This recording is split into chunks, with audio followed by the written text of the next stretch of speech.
महावीर के बारे में वहां तक हम लोग पढ़ लिए थे। यहाँ से फिर बचा हुआ था तो यहाँ से स्टार्ट करेंगे। महावीर जैन धर्म के 24वें तीर्थंकर, और पहला जो, ध्यान से समझो, पहला जो मौलवी साहब हुआ समझो, ठीक है, जैन धर्म में मौलवी साहब समझते हो ना रे? हाँ, तो उसका नाम क्या था? उसका नाम था ऋषभ देव। उसके बाद सबसे अंतिम जो रहा है तीर्थकार में, वो कौन सा था? महावीर जैन। और ये 24वां तीर्थकार था। बचपन का नाम इसका क्या था? वर्धमान। ध्यान से देखोगे, अरे अरे ध्यान से दिखता है। और वास्तविक संस्थापक था इसका ऋषभ देव, लेकिन काम इन्होंने बहुत अच्छा करा इस धर्म में, जैन धर्म में, इसलिए इसको वास्तविक संस्थापक, मैंने रियल में अगर माना जाए तो संस्थापक कौन था वास्तविक जैन धर्म का? इसको बोला गया, किसको? महावीर जैन को। जन्म कब हुआ? 540 ईस्वी पूर्व में कुंडाग्राम। कुंडाग्राम वैशाली जिला में है। वैशाली का भी नाम सुने हो रहे? बेगूसराय जाओगे पटना उठना तो समझोगे। कुंडाग्राम में, यही इसके पिता क्या थे?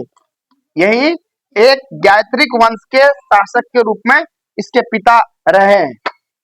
इसके पिता का नाम क्या था? बोलो। सिद्धार्थ। पत्नी का नाम क्या? यशोदा। माता का नाम त्रिशला। पुत्री का नाम प्रियदर्शनी। और उसका जो दामाद था जमाली। पहला भिक्षु यही था जिन्होंने उसके अनुयायी बने। इसका जैन धर्म के, महावीर जैन का सबसे पहला। और इसके भाई का नाम था नंदीवर्धन।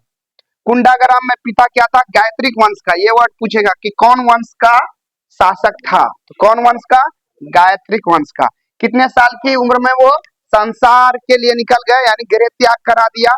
वो क्या बन गए? सन्यासी बन गए। तो 30 साल की उम्र में घर द्वार वगैरह त्याग कर दिया और 12 साल तक घोर तपस्या करी।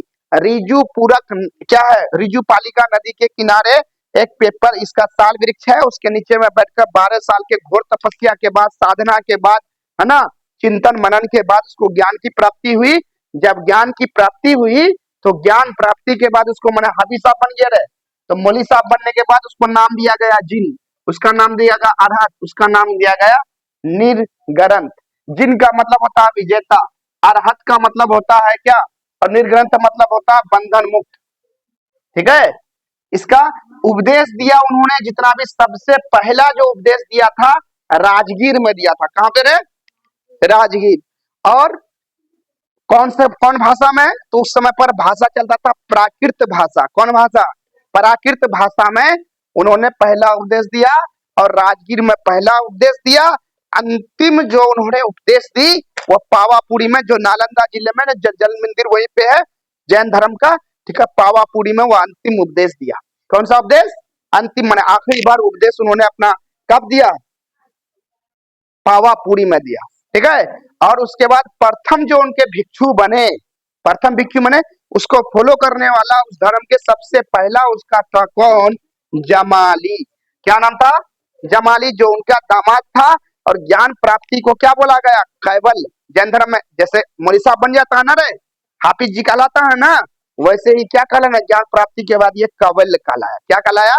कैवल्य। अब यहाँ पे पढ़ेंगे स्थूलभद्र के बारे में, बद्रीनाथ, इसके बारे में, विष्णु, श्वेतंबर, दिगंबर कैसे बने, तो अभी हम इसको ही कर दे रहे हैं। ठीक है। इसको उतार लिए ना, तो बढ़िया से ये सब याद रह जाएगा रे। हम पूछेंगे माता, कल ये चीज याद होना चाहिए, समझ रहे हो? कल क्या करके आओगे?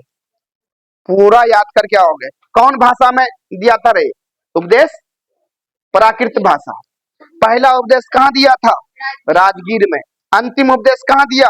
पावापुरी में। इस सब तो कोई बड़ा चीज नहीं है, ये फटाफट बोल दोगे तो ये सब चीज हो जाएगा। अब हम लोग पढ़ेंगे कि भाई पहला बौद्ध संगति कब हुई थी, दूसरा कब हुई थी, पता है? 300 में, 512 ईस्वी में संगति में कौन उसका नेतृत्व करा था? श्वेतंबर दिगंबर में कैसे बढ़ गए? दो धरा हो गया था, ये धर्म भी दो धर्म में बढ़ गए। कब हुआ था? तो अशोक चंद्रगुप्त मौर्य काल में अकाल आ गया था, चल गए थे, पढ़े ना? तो ये सब चीज अभी लिख ये करेंगे, यानी तो रहने दो इतना। ठीक है। कल हम इसको याद करके आओगे बढ़िया से इसको, ठीक है? याद हो जाएगा ना? तुम तो लिखे नहीं, और तू लोग भी लिखो। चलो।